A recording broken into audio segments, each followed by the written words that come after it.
வள்ளி வாமா. இது வள்ளி என்ன பண்ணா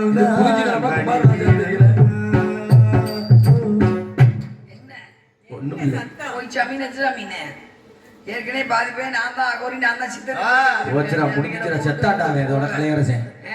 ஒருத்தன் நான் தான் அகோரின்னு கலையரசன் ஒருத்தன் கிளம்பிக்கிட்டு இருக்கான். பாதி பேர் நான் தான் சித்தருங்கிறாங்க. இன்னொரு விஷயம்னா ஏற்கனவே இந்து மதத்தை அள்ளி வச்சு மூடிக்கிட்டு இருக்காங்க. இதுல பாதி பேர் நான் தான் ஒரு சித்தராக முடியுமா? சித்தனா எத்தனை யுகங்கள் தவம் இருந்து எத்தனை யுகங்கள் வந்து தெய்வத்தை வேண்டி ஒரு ஆசை இல்லாம சோறு இல்லாம சித்தர். ஆனா ஒருத்தன் வர்றான் நான் தான் என்ன சங்கிலி சித்தன் வர்றான். ஒருத்தன் நான் தான் பாம்பையா வந்து சித்தன். சித்தன் ஒரு வார்த்தையை சொல்லலாமா? அதாவது அடி கண்டிகளுக்கு ஆள் இல்ல, கலியுகம் நெருங்கி விட்டது. ஒருத்தன் நான் தான் அகோரிட்டு அலைஞ்சுக்கிட்டு இருக்கேன். ஏன்னா நான் என்னோட கோவம் என்னன்னா நான் ரொம்ப கோவமா உண்மையிலேயே நீ பாட்டு காலையில ஏதாவது சாபம் விட்டு அது பாட்டுக்கு பறக்கணும் பழிச்சிடாம சாபம் விட்டா பழிக்கிட்டா இந்த காசில போய் ருத்ராட்சம் போட்டு வந்தவரா என்ன விஷயம்னா சாமியை வந்து வச்சுக்க நான் தான் சாமியோட சொல்லலாம். ஆனா வச்சு பணம் சம்பாதிக்க கூடாது, மிகப்பெரிய பாவம்.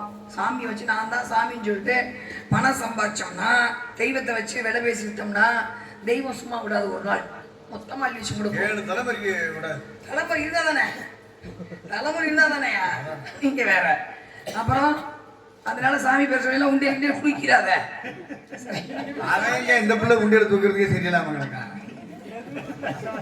இந்த லூசு முண்டை அந்த துணியை துவைச்சிருந்தான்னா அந்த வேஷமே போட்டிருக்க மாட்டேன். நாடகத்துக்கு கிளம்பும் போது கொண்டு போய் வாஷிங் மிஷினுக்குள்ள ஈரத்துல போட்டா அதனால ட்ரெஸ் இல்லைன்னு இதை போட்டு வந்தேன். அதுக்கு வந்து இவ்வளவு பெருசா பேசிட்டியே. அதே அகோரின்னதுக்கு நான் என்ன பண்ணேன், தூக்கி போட்டு குத்துனவனும் புள்ளவரை பத்திக்கிறாங்க பொண்டாட்டி கிடைச்சு நான் கேட்டா அகோரிங்கிறேன். அது வந்து அதுக்கு முன்னாடி ஆனது வந்து இதுக்கு அப்புறம் எப்பறம் போவுக்கு முன்னாடி போவுக்கு பின்னாடி பொண்டாட்டிக்கு முன்னாடி பொண்டாட்டிக்கு பின்னாடி அவர் பின்னாடி அகோரி எப்படி பொண்டாட்டி என்ன செய்வாங்க? நீ என்னமா என்னைக்கே போட்டு வாங்குவாங்க. நான் வந்திருக்காப்ல நீ வாங்குறதுக்கு ஒரு ஆளு வாங்கிட்ட பேசுறதுனா லேஸ் லாஸ் அடுத்து வாருங்க. அது சலகை போற மாதிரி. அது இல்ல இந்து மட்டும் எல்லாருக்கும் இலக்காரமா போயிடுச்சு, அவ்வளவுதான். இலக்காரம் நம்ம தான் இலக்காரம் எல்லாருக்கும். சரியா? ஏப்பா கையை பிடிச்சு கூட்டு வர பால் தெரியாதா இல்ல கண்ணு தெரியாதா? பழையோடு மாதிரி கூட்டிட்டு போயிட்டா சாமி. அந்த காலம் முடிஞ்சிச்சுனே நாங்க வச்சு அப்படியே போட்ட காலம் இல்ல முடியல. சாந்தியக்கான வேணாம் நாங்க வல்லங்கன்றாங்க. யாரு பப்புன்னு சாந்தியக்காவா வேணாம், டான்ஸ் அந்த அக்காவா வேணாம், அந்த அக்கா பரதநாட்டியம் ஆடுறாங்க நாங்க இங்க வேணா பேர் வாங்கல வேணாம். என் மதுரைக்கு வந்தா ஏதோ வண்டி ஓடிக்கிட்டு இருக்கு வேணாம். அதுதானே இருந்தேன் முதல்ல. ராஜபாட்டு சாந்தியா வேண்டாம், நாரதர் சாந்திசிரியா வேண்டாம், போடாதீங்க அப்படின்ட்டு சொல்லாதீங்க.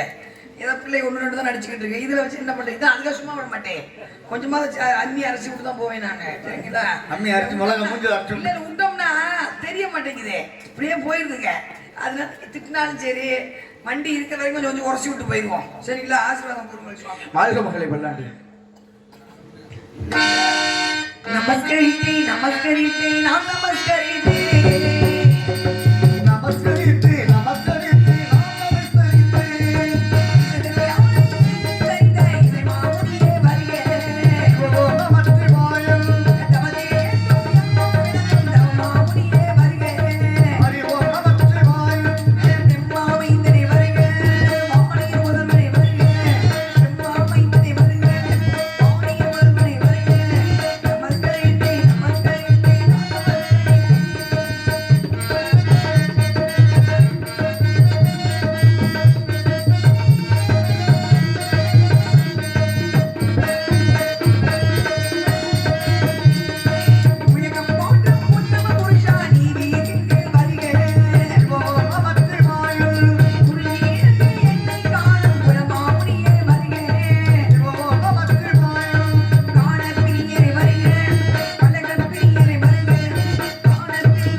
செங்கோடு வரி தேமா செம்மணிப்பு பெருமுங்கிருப்பு கூவிலம் இரளாம்பு மராமரப்பு களிரம் வடவளம் வாகை வெட்பால எருவை சேர்விலை கருவிலம்பு வான் பயணி குரவம் பச்சிலைப்பூ மகிழம்பு காயாம்பு ஆவாரம்பூ சிறுமுஞ்சிற்பூ சூளைப்பூ பூளைப்பூ குன்றிப்பூ குறுங்களை மருதம் கோங்கம் மஞ்சாடி திலகம் பாதிரி செருந்தி அதிர செண்பகம் கரந்தை காட்டுமல்லி மாம்பு தில்லை குள்ளை முல்லை பிடலை செங்கருங்காலி வாழை வள்ளி நெய்தல் தாளை தளவம் தாமரை ஞாழல் மம்பல் கொள்ளி செம்மல் செம்மன் வெண்கோவல் கைதை சுரமுனை காஞ்சி கரும்புகளை பாங்கர் மரவம் தரங்கம் சங்கை கர்ணச்சிப்பு தும்பை துவாய் நந்தி நரவம் பகனை பலாசம் அசோகம் மஞ்சி பத்திரிகம் கொன்றை இலவம் அரும்பு ஆத்தியவரை தாந்தொன்றி புன்னாகம் பாரம் பீர்க்கம் குறுக்கத்தி சந்தனப்பு அயிர்ப்பு நாகாந்தப்பு நாகார்ப்பு நன்னெல் நரி வேங்கை எருக்கு குருந்தம் புன்னை பாலை மொத்தம் 99 மலர்கள்.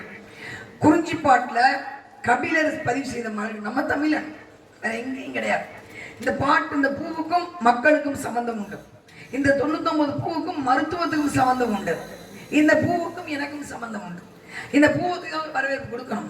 பூக்கள் இல்லாத காரணம்தான் பூக்களின் பெயர்களால் உங்களுக்கு வரவேற்பு. சாமி வாங்க, ஆசீர்வாதம் கூறுங்கள். அற்புதமான வரவேற்பு, அன்பான வரவேற்பு. ஏன்னா செந்தாமரை மலர் போன்று திருமுக மலர்ந்து அகமுகந்து பாமாலை பாடி பூமாலை சூடிய உன்னை என் இதயம் கணித்து வாழ்த்துகிறேன். தரணி போட்டும் தக்கவெல்லம் தெய்வாள் வாழ்க மகளே பல்லாண்டு அப்படின்ற வகையில வந்தாரை வரவேற்பது தமிழர்கள் பண்பாடாக இருந்துட்டாலும் கூட குலாச்சாரம் மாறாம அற்புதமான முறையில் ஒரு வரவேற்பு கொடுத்தீங்கன்ற காரணத்தினால நானும் கொடுக்கலாம்னு நினைக்கிறேன். வாழ்த்து எப்பேற்பட்ட வாழ்த்தாக குறிஞ்சி நிலத்தாய் மகளாய் பிறத்தாய் சீர்த்தி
ஒப்புடனே முகமது உபசரித்து உண்மை பேசி உப்பில்லா ஊழிட்டாலும் உண்பது அமிர்தமாகும் முப்பது வாழன முகம் கடித்திட்டு வராங்க கப்பிய பசினோடு கடுப்பசி ஆகும் தானே அப்படின்ற வகையில் இல்லாம என்ன உருவத்தை பார்த்து உள்ளத்தை மதிக்காம வந்தோரை அன்போடு உபசரித்த உங்களுக்கு வரவேற்பு கொடுத்த உங்களுக்கு மேலும் ஒரு வாழ்த்து அற்புதமான வாழ்த்து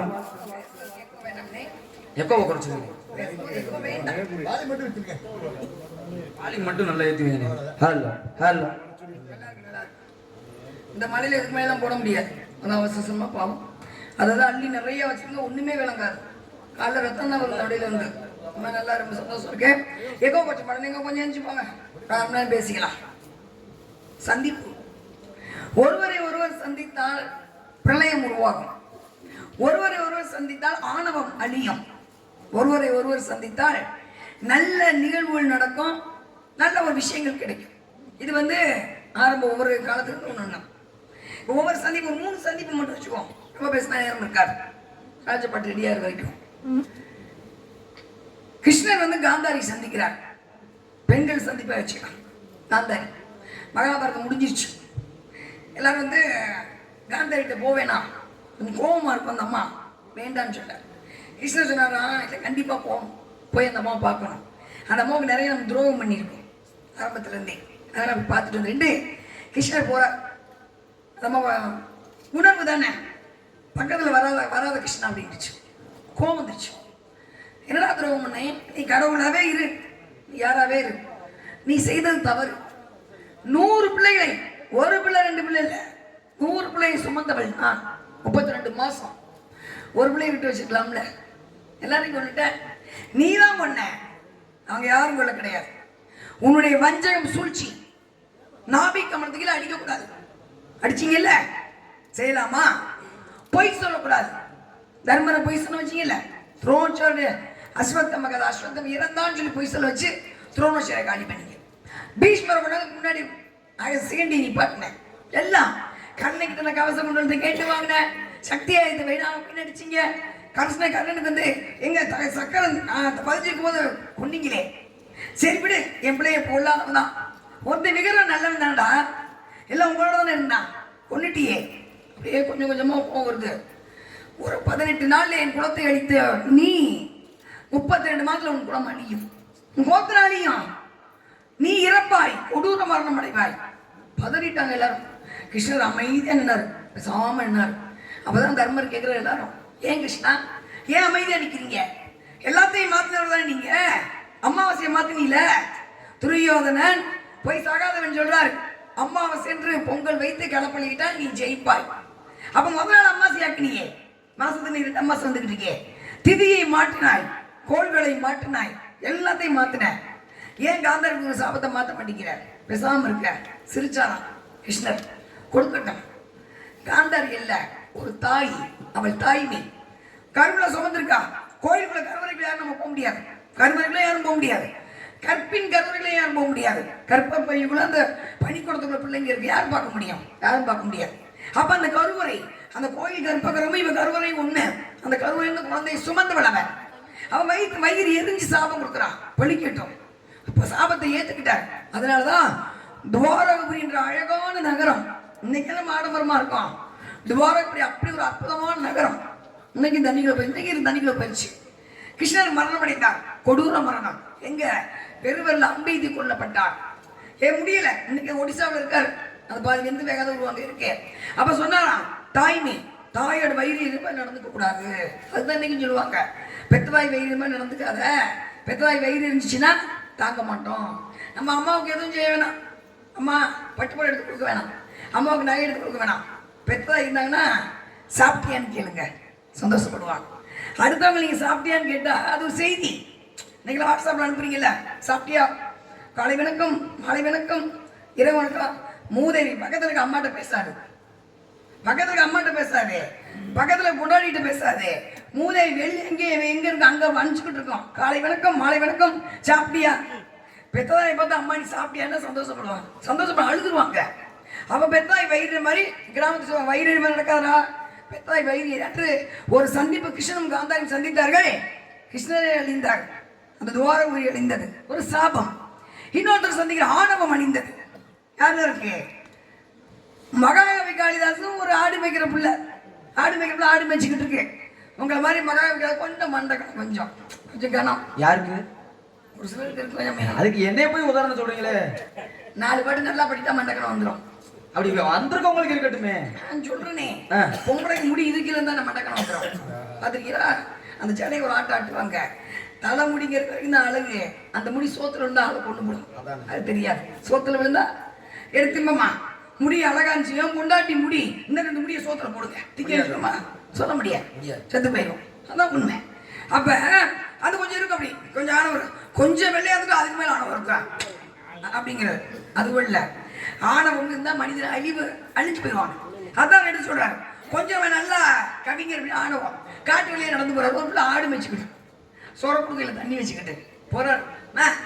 குடிக்க தண்ணி கொடு. அந்த பிள்ளை பார்த்துச்சான், யார் நீங்க? இவருடனே, நான் மகாகவி காளிதாஸ், அவை கவிஞர். வேற கேட்டனா, எங்க வேலை செய்ய கேட்டனா, யார் நீங்க? பார்த்தாரு. ஆட்டாடி ஆடு மேய்க்கிற பிள்ளை நினைச்சு போய் பேசினா, அது எடுத்தோடனே நம்மளே போட்டு பார்க்குறேன்னு சரி, நம்ம கொஞ்சம் இதை போட்டு பார்ப்போம்ட்டு என்ன பண்ணாரா, சரிம்மா நான் ஒரு விருந்தினர் அப்படி வச்சுக்கோங்க. அப்ப எதை கூட சொல்லிச்சான், விருந்தினரா? விருந்தினர் யார் தெரியுமா? இளமையும் படமும் வரும் போகும். நீர் விருந்தினர் கிடையாது. சரிம்மா நான் ஒரு பயணின்னு வச்சுக்கோயே. பயணியா நீங்களா? பயணம் செய்வர்கள் யார் தெரியுமா? சூரியனும் சந்திரனும் போய்கிட்டே இருப்பாங்க. நீங்க அப்படி கிடையாது. சரிம்மா நான் ஒரு பொறுமைசாலின்னு வச்சுக்கிறியா? பொறுமைசாலி யார் தெரியுமா? பூமாதேவியும் மரமும் என்ன வேணாலும் பொறுத்துக்கும், வெட்ட வெட்ட தொலை.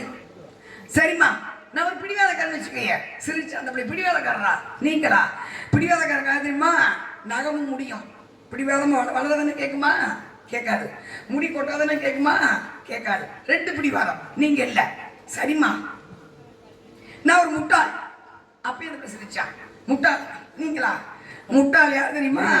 சரியாக யாரத்தையும் சொல்றீங்க நீங்க? கட்டுவாங்க என்ன கையை கட்டி? இல்ல இல்ல, முட்டாள் யார் தெரியுமா? சரியாக நாட்டை ஆள தெரியாத அரசன். அந்த அரசனுக்கு சால்ரா போடுற மந்திரியும் தான் முட்டாளே தவிர நீர் இல்ல. காலில் விழுந்துட்டாரு. அப்பதான் சரஸ்வதி பிரசனமானார். மகாகவி காளிதாஸ் காளியின் அருளால், மகாகவி காளிதாஸ் யாரு? காளியின் அருளால் புலமை பெற்றவர். சரியான வடிகட்டின முட்டாளே மகாகவி காளிதாஸ். சரிங்களா? காளியின் அருளால் அருள் பெற்றவர். அப்ப நீ மண்டகமா இருக்கக்கூடாது. ஒரு விஷயம் தெரிஞ்சுக்க, நம்ம பக்கத்துல இருக்க நம்மளோட அறிவாளி நினைச்சா மட்டும்தான் வாழ்க்கையில முன்னேற. எதுக்கு இருக்க நம்மளோட மிகச்சிறந்த நினைச்சா வாழ்க்கையை அடுத்தடி எடுத்து வைக்க முடியும். நான் மட்டுமே பெரிய ஆள் அப்படின்னு சொன்னா வாழ்க்கையில முன்னுக்கு வரவே முடியாது. இது நான் சொல்லப்பா. அன்னைக்கு சரஸ்வதி மகாகவி காளிதாஸ் சொன்ன, அப்படிப்பட்ட சரஸ்வதிக்கு வில்லங்கி என்ற வீணையை பரிசாக கொடுத்தவர் தாங்கள். வீணை வில்லங்கி இருக்கிற வாத்தியம் மிகச்சிறந்த வாத்தியம் வீணை வாத்தியம் தான். அதே நீ பரிசாக கொடுத்த. அப்படிப்பட்ட யாரும் நீ சந்திச்சிருக்கீங்க. வாங்க என்ன பேசுமா பேசுங்க. நான் சந்திப்பேன், சந்திச்சிருக்கோம். 2 சந்திப்பு தான் உதாரணம் சொல்லிருக்கேன். ஏகப்பட்ட சந்திப்பு இருக்கு. பேசுங்க பார்ப்போம். நிச்சயமாக அற்புதமான பேச்சுங்க, அன்பான பேச்சு, ஆற்றலான பேச்சு. பேச்சுக்கள்ல எவ்வளவோ பேச்சு இருக்கு. சிந்தனையான பேச்சு, சீரிய பேச்சு, இப்படி எவ்வளவோ பேச்சுகள் இருந்துட்டாலும் கூட பத்தியா பாருங்க, ஒரு மாமனும் மச்சனும் பயணம் போனாங்க. பயணம்னா எங்க? மதுரையில் இருக்கக்கூடிய சொக்கநாதரை சந்திக்கணுமேனு போறாங்க. அப்படி சொக்கநாதரை சந்திக்க போகும்பொழுது, ஏன்னா 2 பேருமே புலவர்களாம். இந்த 2 புலவர்கள் என்ன பண்றாங்க? ஒருத்தனுக்கு கண்ணு தெரியாது, ஒருத்தனுக்கு கால் ஊனம். இப்ப 2 பேரும் என்ன பண்றாங்க? நம்ம எப்படியாச்சும் போய் நீங்க சொக்கநாதனை போய் தரிசிச்சுட்டு வந்துடணுமே அப்படின்னு சொல்லிட்டு 2 பேரும் கிளம்ப. அப்பதான் பாருங்க 2 பேருக்கு ஒரு சின்ன பிரச்சனை. என்ன ஆச்சுன்னா, உனக்கு கால் இல்ல, எனக்கு 2 கண்ணும் இல்ல, பார்வையும் இல்ல, நம்ம எப்படா இங்க இருந்து போய் சொக்கலிங்கத்தை போய் பாக்குறதுன்னு சொல்லி 2 பேருக்கும் மனஸ்தாபத்துல நின்றுகிட்டு இருக்காங்க. எப்படா போறது அப்படின்னு சொல்லி. அப்பதான் பாருங்க 2 பேருமே மாமனும் மச்சனும் இல்லையா? சரி இருந்தாலும் கூட நான் உனக்கு கால் நடக்க முடியாது, அதனால நீ என் தோள்பட்டையில ஏறிக்க. எனக்கு 2 பார்வையும் தெரியாது, நீ பாதையை மட்டும் காட்டுறா, எனக்கு நடக்கக்கூடிய கால் இருக்கு அப்படின்னு சொல்லிட்டு நடந்து 2 பேரும் போய் எப்படியாச்சும் போய் அந்த மதுரையில் இருக்க சொக்கநாதரை எப்படியாச்சும் வணங்கிட்டு வந்துருவோமேன்னு சொல்லி 2 பேருக்கும் ஆசை, பிரியம் வந்துருச்சு. இப்படி ஆசை வரக்கூடிய வேலையில அப்பதான் பாருங்க, சரி முதல்ல சாமியை பார்க்க போறோமே, குளிச்சு மொழிக்கு சுத்தமா போகணும்னு சொல்லிட்டு, ஏன்னா புலவர்கள் இல்லையா? அப்படி இருக்கும் பொழுது அப்பதான் பாருங்க, இந்த நீராகப்பட்டதுல நீராடணும்னு சொல்லிட்டு இந்த ஆத்து நீர் வெள்ளம் போய்கிட்டு இருக்கும் பொழுது அப்பதான் பாருங்க, இந்த கண்ணு தெரியாதவன் உள்ள இறங்கி குளிச்சுக்கிட்டு இருக்க.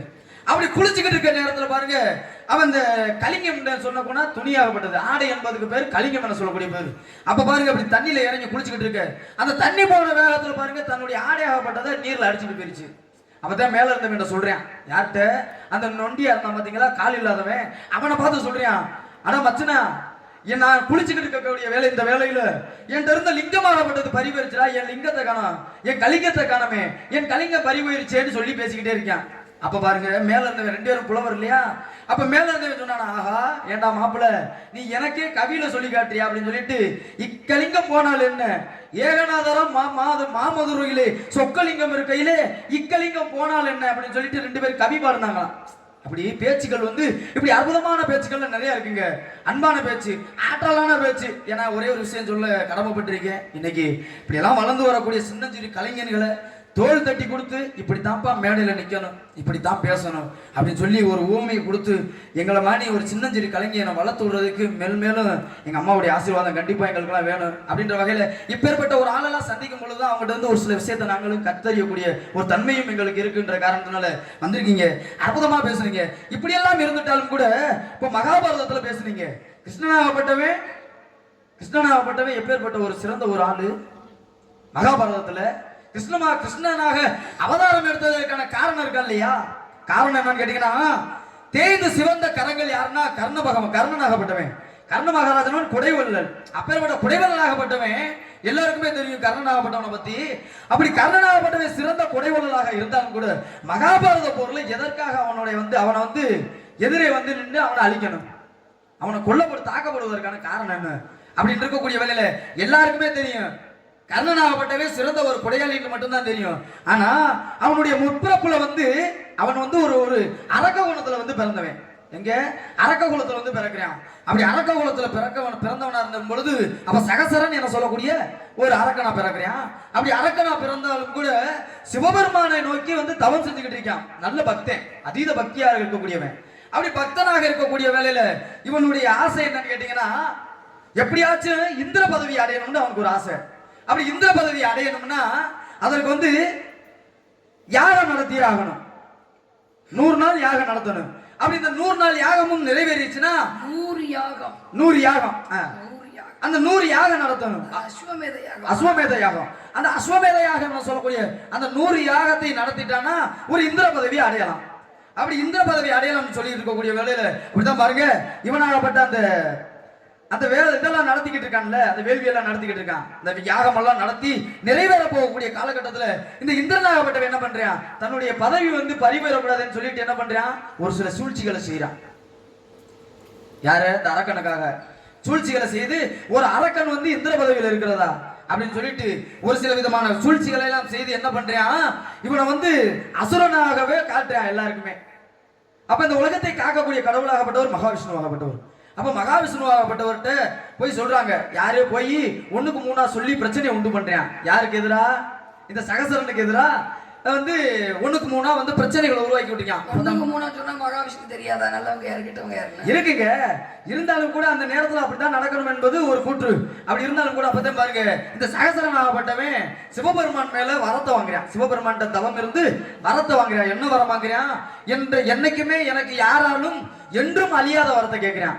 அப்பதான் அழியாத வரத்தை கேட்க வேண்டிய சிவபெருமான் யோசிக்கிறாரு, தாமதிச்சு சொல்றாரு, அப்பா இங்க வாப்பா, அழியாத வரம்லாம் தர முடியாது, அதற்கு மாறாக வேற ஏதாச்சும் வரம் கேளு, நான் தரேன்னு சொல்லி கேட்க. அப்பதான் பாருங்க, தன்னுடைய உயிரும் பிரியக்கூடாது அப்படின்ற ஒரு ஆசையில என்ன செய்யறான், இந்த சகசரனாகப்பட்டவன் என் உடல் முழுவதும் 1008 கவசங்களை கொண்ட ஒரு கவசமாகப்பட்டது வேணும், கவச குண்டலமாகப்பட்டது வேணும். என்னை யாராலையும் எதிராளிகள்னால என்னுடைய போர்க்களத்துல என்னை யாருமே வெல்ல கொள்ள முடியாத அளவுக்கு ஒரு கவசம் வேணும்டான்னு சொல்லி சிவபெருமான்ட்ட வரம் கேட்கிறான். என் கவசத்தை யார் தொடுகிறார்களோ அவர்கள் மரணம் அடைய வேண்டும் அப்படின்ற ஒரு வரத்தை கேட்கிறேன். அது போக என்னுடைய ஒரு கவசமாகப்பட்டதை யாராச்சும் என்னுடைய அழிக்கணும்னு நினைச்சிட்டாங்கன்னா 12 ஆண்டுகள் என்னோட தொடர்ந்து போரிடணும். 12 ஆண்டுகள் ஒருத்தன் தவம் செய்யணும். இப்படி ஒருத்தன் தவம் செய்ய, ஒருத்தன் போரிட, இப்படி 2 பேரும் சரியான வேலையை செய்தா மட்டுமே என்னுடைய உடல்ல இருந்த ஒரு கவசமாகப்பட்டதோ அழிக்கப்படணும் அப்படின்ற வரத்தையும் கேட்கிறேன்.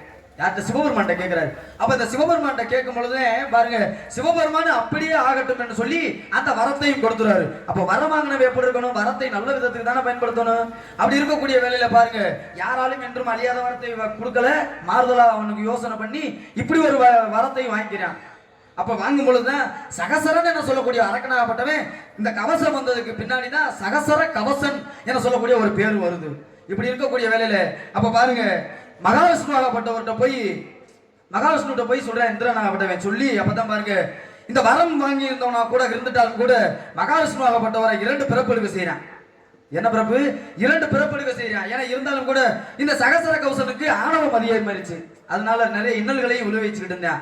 அந்த காரணத்தினால ஏன்னா இந்த உலகத்தை காக்கக்கூடிய பொறுப்பாகப்பட்டது யாருக்கு உண்டுனா மகாவிஷ்ணுக்கு. அப்பதான் பாருங்க, ஒருத்தர் வந்து 12 ஆண்டுகள் போரிடணும், ஒருத்தர் வந்து 12 ஆண்டுகள் தவம் செய்யணும்னு சொல்லிட்டு இந்த மகாவிஷ்ணு ஆகப்பட்டவர் நலன் நாராயணன் சொல்லி 2 பிறப்பெடுக்கிறாரு. 2 பிறப்பெடுத்து ஒருத்தர் வந்து தவம் இருக்கணும், ஒருத்தர் வந்து தொடர்ந்து போரிடணும். இப்படி ஆகப்பட்ட 999 மகாவிஷ்ணு யாரு? மகாவிஷ்ணு காக்கக்கூடிய கடவுள். உங்களுக்கு என்ன வேணும்? என் பாட்டன் பரந்தாமன். அப்புறம் அவன் பேசிக்கிட்டு இருக்கீங்க. ஓஹோ, கதைக்கு கதைனா பேசலாமா? கிருஷ்ணரா வைங்கிறீங்க, அவ்வளோ ஆணவமா உங்களுக்கு? ஆணவமா? எனக்கு எதற்கம்மா ஆணவம் வரப்போகுது? மகாவிஷ்ணு யாரு? மகாவிஷ்ணு என் பாட்டன் பரந்தாமன் அப்படின்னு யூடியூப் பார்த்துட்டு கேட்பாங்க. அந்த ஆள் வாடி அவன் பேசியிருந்தவன் எருவ மாடு மாதிரி நிற்கிறேன்னு என்னைய தான் தூத்துவாங்க. சரிங்களா? அதான் உண்மை. நீங்க நல்ல விஷயம் பேசினாலும் எனக்கு தான் திட்டு கிடைக்கும், நீங்க தவறான விஷயம் பேசினாலும் எனக்கு தான் திட்டு கிடைக்கும். என்னன்னா தவறா அந்த தம்பி பேசிக்கிட்டு எரும மாடு மாதிரி நின்றுக்கிட்டு பாரு, இந்த வருஷம் வந்து தொழில் பண்ணிக்கிட்டு எனக்கு திட்டு கிடைக்கும். சரிங்களா? உங்களை பேச விட்டு நான் பேசாம நின்னாலும் என்ன பண்ணுவாங்க, சின்ன பையன் பேசினா எரும மாடு நின்றுக்கிட்டு பாரு பேசாம அப்படிங்குவாங்க. சரி, நீங்க பேச வேணா நான் மட்டும் பேசினா சின்ன பையன் நிக்கிட்டு இது பேசிக்கிட்டு பாரு எரும மாடுமாங்க. ஓரளவுக்கு ஒரு வகைடி, ஓரளவுக்கு ஒரு வகைடி, மற்ற 2 வகை மாதிரி இதெல்லாம் நிறைய அனுபவிச்சிட்டோம். எனக்கு என்ன, நான் மகாவிஷ்ணு பாட்டேன், அவர் போய் அவன் பேசலாமா? அவ்வளவு மரியாதை. சரிங்க, இருக்கட்டும். அப்படி இருந்தாலும் கூட இந்த மகாவிஷ்ணு ஆகப்பட்டவர் என்ன பண்றாரு? 2 பிறப்புகள் எடுக்கிறாரு. நலன் நாராயணன் என்ன சொல்லக்கூடிய 2 பிறப்பு. இந்த நலனாகப்பட்டவர் என்ன பண்றான்? தவம் செஞ்சுக்கிட்டு இருக்காரு. மறுபடியும் அவங்க நலனாகப்பட்டவர் வந்துருச்சு, பிறப்பு எடுக்கிறாரு. பாடம் எழுதி கொடுத்தவங்க அப்படியே வச்சிருக்காங்க. அப்படியெல்லாம் இல்லைங்க. காப்பி திருவணும் வாத்தியாரவா? வாத்தியார் நான் செய்த பிள்ளைக்கு என் வாத்தியார் காரணமாவா? அப்ப தெரிஞ்சிருக்கேன்ல, இந்த கதை பேசியிருப்பீங்க. அப்ப நலனாகப்பட்டவர் என்ன பண்றாரு? தவம் செய்யறாரு. இந்த நலனாகப்பட்டவர் என்ன பண்றாரு? போரிடுறாரு, தொடர்ந்து போரிட்டு இருக்காரு. இப்படி ஆகப்பட்ட 999 கவசத்தையும் அழிக்கப்படுறாங்க. அப்படி அழிக்கப்பட்ட மிஞ்சி இருந்த ஒரே ஒரு கவசம் தான், அதோட தப்பிச்சைக்க போறாரு. கர்ணனாகப்பட்டவர் சூரிய பகவான் போய் தஞ்சம் போயிறாரு. இந்த ஒரு கவசமாகப்பட்டது என் உடல்ல இருந்து போயிருச்சுன்னா என் உயிராகப்பட்டது பிரிஞ்சு வருமே சொல்லிட்டு சூரிய பகவான் போய் தஞ்சம் அடையும் பொழுது அப்பதான் பாருங்க, கர்ண பகவான் சூரிய பகவான் ஆகப்பட்டவர் என்ன கருணை உள்ளம் கொண்டவர். அப்பேற்பட்ட நல்ல மனுஷன் என்ன பண்றாரு? அவனுக்கு வந்து கர்ணனாகப்பட்டவருக்கு வந்து பூலோகத்துல வந்து மகாபாரதத்துல பிறப்பெடுக்க வைக்கிறார். கர்ணனாக பிறப்பெடுக்க வைக்கிறார். சூரிய பகவான் தானங்க பிறப்பெடுக்க வச்சாரு. பேசுங்க. இல்ல பின்ன இருக்கு, விஷயம் இருக்கு, விவரத்தை சொல்லி முடிச்சிடுறேன். அப்படி இருக்கக்கூடிய வேலையில பாருங்க, சூரிய பகவான் போய் தஞ்சம் அடைஞ்சதுனால பூலோகத்துல இந்த மகாபாரதத்துல வந்து கர்ணனாக பிறப்பெடுக்க வைக்கிறாரு. பிறப்பெடுக்க வைக்கும் பொழுது அப்பதான் பாருங்க, ஏன்னா முதல் பரப்புல மோசமா எப்படி மறுபடியும் நல்லவனா பிறக்கிறாரு? முதல் பரப்புல மோசமானவரு மறுபடியும் எப்படி நல்லவரா பிறப்பாரு? ஏன்னா இந்த உயிராகப்பட்டதை காப்பாத்தி ஆகணுமே, உயிரை காப்பாத்தணுமே. யாருக்கு? கர்ணனாகப்பட்டவருக்கு. அவரையும் உயிரை காப்பாத்தனா? அவர் தர்மம் இருக்கே. தர்மம் இருக்குங்க, தர்மம் தான் செஞ்சிருந்தாலும் கூட அவர் செய்யாத தர்மங்களும் உண்டு தானே. வினை பயன், கர்ம வினை. இப்ப நீங்க இந்த ஜென்மத்துல புதுசா ஒருத்தர் பாப்பீங்க, அவங்கள பார்த்துக்கிட்டே இருக்கணும்னு தோணும், அவங்கள்ட்ட பேசியிருக்க மாட்டோம், அவங்களை எதுவுமே வாங்கிக்க மாட்டோம், ஆனா அவங்களுக்கு ரொம்ப பிடிக்கும். ஆனா ஒரு சில அவங்க எதுவுமே செஞ்சிருக்க மாட்டாங்க, அவங்க கருத்து வச்சு கொள்ளணும் போல தோணும். ஏன்னா போன ஜென்மத்துல உங்களுக்கு வந்து எதிரியா இருந்திருப்பாங்க. ஜென்மத்து சாபல்யம். முதல் ஜென்மத்துல யார் ஒருத்தர் நல்லவரா இருப்பாரோ அவர் எத்தனை ஜென்மத்துல நல்லவரா தான் இருப்பாரு.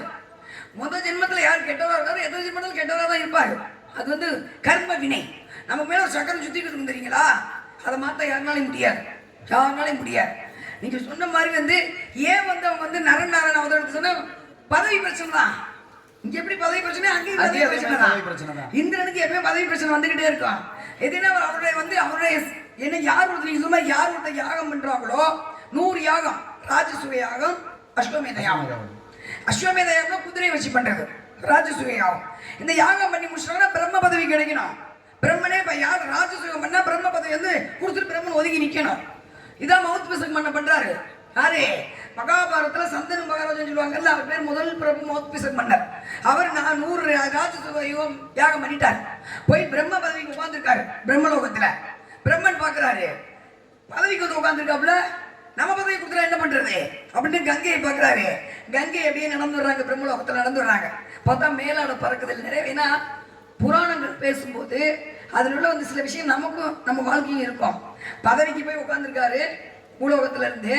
பதவிக்கு போனவர் பதவி மட்டும்தான் அவர் இங்க இருக்கணும், பொங்கலை பார்க்க கூடாது. கங்கை நடந்து வர்றாங்க, அப்படியே மேலாட காத்துல பறக்குது. காத்துல பறந்தா எல்லாரும் தலை குனிறாங்க, பிரம்மனே தலை குனிறாரு. ஆனா மன்னன் பார்த்துட்டாரு கங்கைய. பார்த்தா பிரம்மன் பாக்குறாரு, ஏப்பா பூலோகத்துல இருந்து 100 யாகம் பண்ணி 100 யாகத்தை வரைக்கும் நீ மனசை கட்டுப்படுத்தினவன். 100 யாகம் பண்ணும் போது மனசை கட்டுப்படுத்திய நீ ஒரு பொங்கல் நடந்தது மனசை விட்டியே, உனக்கு எப்படி இந்த பதவியை கொடுக்க முடியும்? ஓடு அனுப்பிச்சாச்சு. எங்க மறுபடியும் வந்தாச்சு பூமிக்கு. அவர் தான் சந்தனு மகாராஜா. இப்ப பாக்குறாங்க மறுபடியும் கங்கை அனுப்புற. கங்கை எதுக்கு பூமிக்கு அனுப்புற? ஒவ்வொன்றுக்கும் ஒரு காரணம் இருக்கும். அஷ்டமாவசுகள் 8 பேர். அவர் என்ன பண்றாரு? பீஷ்மர் இருக்காருல்ல, அவர் அஷ்டமாவசுகள் ஒருத்தர் மொத்தம் 8 பேர். அவர் என்ன பண்றாரு? தான் பொட்டாடிக்க பசுவை திருட போறாரு பூலோகத்துல. மேல இருந்து அவர் சாமான் கீழே வந்துட்டாரு. பீஷ்மர் என்ன பண்றாரு? மேல அஷ்டமாவசுகள் கீழே வந்து நந்தினி பசுவை திருட வரும்போது இவர் யாரு? அந்தரன் சாபம் கொடுக்குறாரு. திருட வந்துட்டியா, திருட்டு போய் தானே நீ. அங்கே நந்தினி யார? அஷ்டமாவசுகள்ல சாபம் கொடுக்குறாரு. யாரு? பசுவை திருட வந்து நீ. அடுத்த பிறப்பிலே 7 பேர் பிறந்த உடனே இறக்க கடவுது. நீ மட்டும் பொண்டாட்டி இருக்காது, உள்ள இருக்காது, அக்கா தங்கச்சி இருக்காது, யாருமே இருக்க மாட்டேன், கடைசி வரைக்கும் உழல் வாங்கி சாபம். அதனாலதான் அந்த பீஷ்மர் அஷ்டமாவசுகளை சுமக்கணுமே. யார் சுமப்பா? யாருனாலும் சுமக்கூடாது பூமியில. கங்கையை அனுப்புறாங்க. நீ வந்து சபையில் நடந்தவங்க எப்படி இருக்கணும்?